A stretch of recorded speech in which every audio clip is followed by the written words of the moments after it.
नमस्ते प्रणाम। हम आप लोग के बीच छठ के गीत लेके आइल बानी। अच्छा लगी तो लाइक और कमेंट और शेयर जरूर करब और कमेंट में बताइब कि हमार छठ माई के गीत आप लोग के कैसन लागल। चारही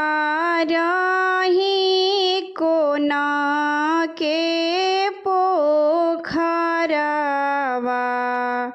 नैया लागल हो यार, नैया लागल हो यार।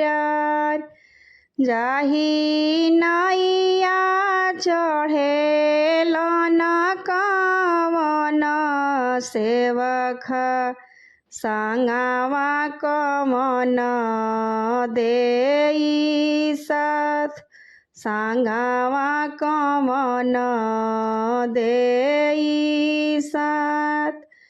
चारही कोना के पोखरवा नैया लागल हो यार, नैया लागल हो यार। अरे जाही नैया चढ़ेलन कवन सेवक संगवा कवन देई साथ, संगवा कवन देई साथ।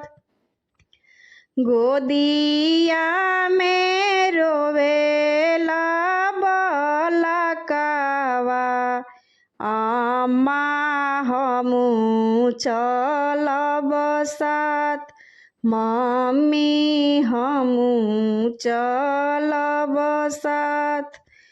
छोड़ा छोड़ा बाबू मोरिया चरावा भइले अरगिया के जून, भइले संझवतिया के जून। गोदिया में रोवेलन कवन बाबू अम्मा हमू चलब साथ, मम्मी हमू चलब साथ। गोदिया में रोवेलन हिमांशु बाबू अम्मा हमू चलब साथ, मम्मी हमू चलब साथ। गोदिया में रोवेलन शिवम बाबू अम्मा हमू चलब साथ, मम्मी हमू चलब साथ। छोड़ा छोड़ा बाबूल मोरे चरावा भइले अरगिया के जून, भइले संझवतिया के जून, भइले अरगिया के जून।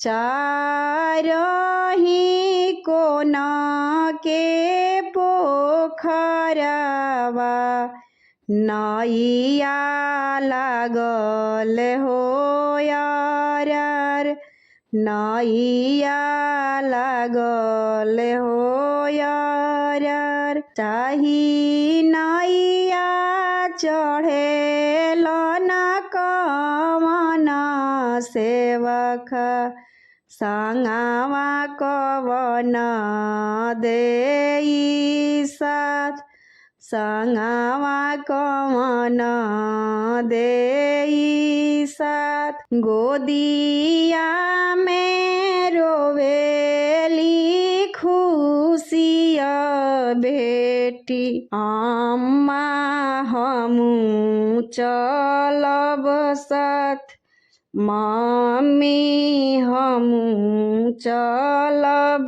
साथ, छोड़ा छोड़ा बेटी मोरे आचरवा, भइले अरगिया के जून, भइले संझवतिया के जून। गोदिया में रोवेली सपना बेटी, अम्मा हमू चलब साथ, अम्मा हमू चलब साथ, छोड़ा छोड़ा बाबू मोरे आचरवा, भइले अरगिया के जून, भइले संझवतिया के जून।